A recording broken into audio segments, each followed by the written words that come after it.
Next topic है electric field due to a point charge.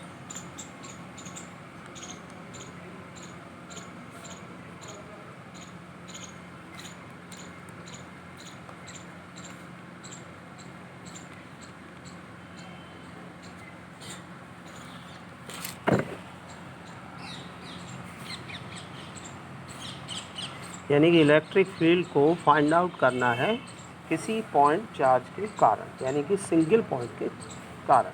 Consider कर लें कि कोई एक सिंगल पॉइंट है ओ पर लोकेटेड है कोई क्यू चार्ज, तो ऑब्वियसली हम इसको क्या बोलेंगे, सोर्स चार्ज।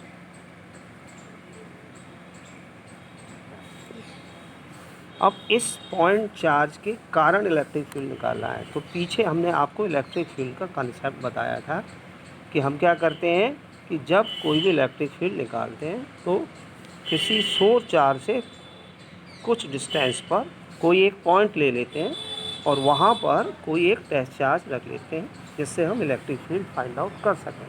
तो यहाँ पर भी हम कंसीडर कर लें कि इससे आर डिस्टेंस पर कोई पॉइंट P है। कौन सा पॉइंट है? P, जिस पर हमको इलेक्ट्रिक फील्ड निकालना है। तो हम क्या करेंगे, उस पॉइंट पर क्या रख लेंगे, एक टेस्ट चार्ज। सपोज ये जिस पॉइंट पर इलेक्ट्रिक फील्ड निकालना है वो सोर्स चार्ज से सम डिस्टेंस पर मौजूद है और वो डिस्टेंस कितना है, R। जैसे ही यहाँ पर टेस्ट चार्ज रखेंगे, ऑलरेडी यहाँ पर चार्ज है, तो it will experience a force. तो वो सोर्स चार्ज के कारण क्या करेगा, एक फोर्स एक्सपीरियंस करेगा। क्योंकि लाइक चार्ज रिपेल्स करते हैं, इसलिए फोर्स की जो डायरेक्शंस है वो किधर रहेगी, लेफ्ट से राइट साइड में रहेगी। एफ फोर्स, इसको हम लिख दें test charge.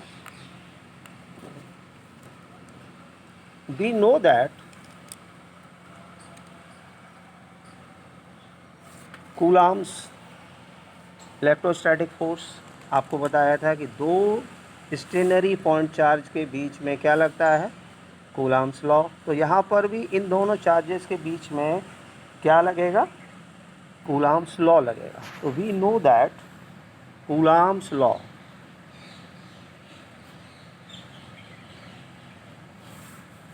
F is equal to, formula लगा दें 4 पाई एप्सिलॉन नॉट, चार्ज कितना है, क्यू नॉट, डिस्टेंस कितना है इनके बीच में, R। अब जरूरत किसकी पड़ेगी, unit vector. Suppose R is the unit vector और इसकी डायरेक्शन किधर है, इधर से इधर, यानी कि लेफ्ट से राइट साइड में। R यूनिट वेक्टर, नीचे लिख दें where R unit vector is a unit vector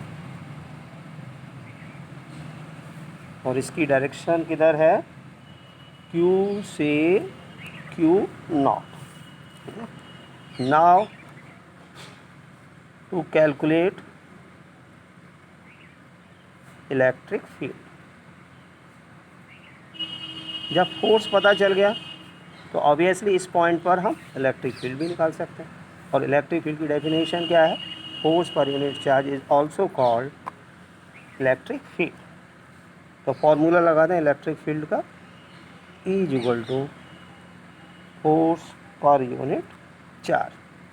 force equation 1 से जो हमें रिजल्ट मिला है उसको हम लिख लें 1/4 pi epsilon not Q not over R square, R unit vector upon Q not. ऊपर और नीचे क्यू नॉट कैंसिल हो गए, तो कैंसिल होने के बाद क्या बचा, 1/4 pi epsilon not Q over R square, R unit vector.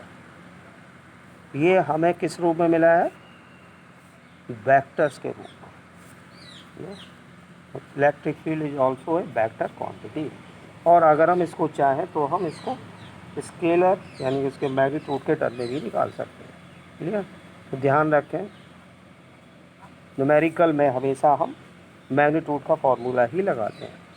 तो मैग्नीट्यूड कितना होगा of the field E is कितना होगा, वेक्टर हटा देंगे केवल, 1/4πε0 Q/r उसका। तो इस तरीके से हम किसी एक सिंगल पॉइंट के कारण हम इलेक्ट्रिक फील्ड को कैलकुलेट कर सकते हैं। ठीक है।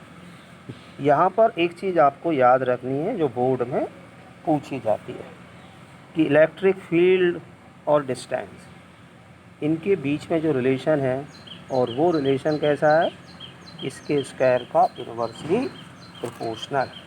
और ये किसको बता रहा है कि जितने भी पॉइंट्स होंगे स्फेरिकल सरफेस के ऊपर जिसको खींचा गया है, क्लियर, किसी पॉइंट चार्ज के चारों तरफ, उन सब का मैग्नीट्यूड सेम होगा। उन सब का मैग्नीट्यूड कैसा होगा, सेम होगा, और वो आर डायरेक्शन पर डिपेंड नहीं करेगा। इस प्रकार के फील्ड को स्फेरिकली सिमेट्रिक बोलते हैं।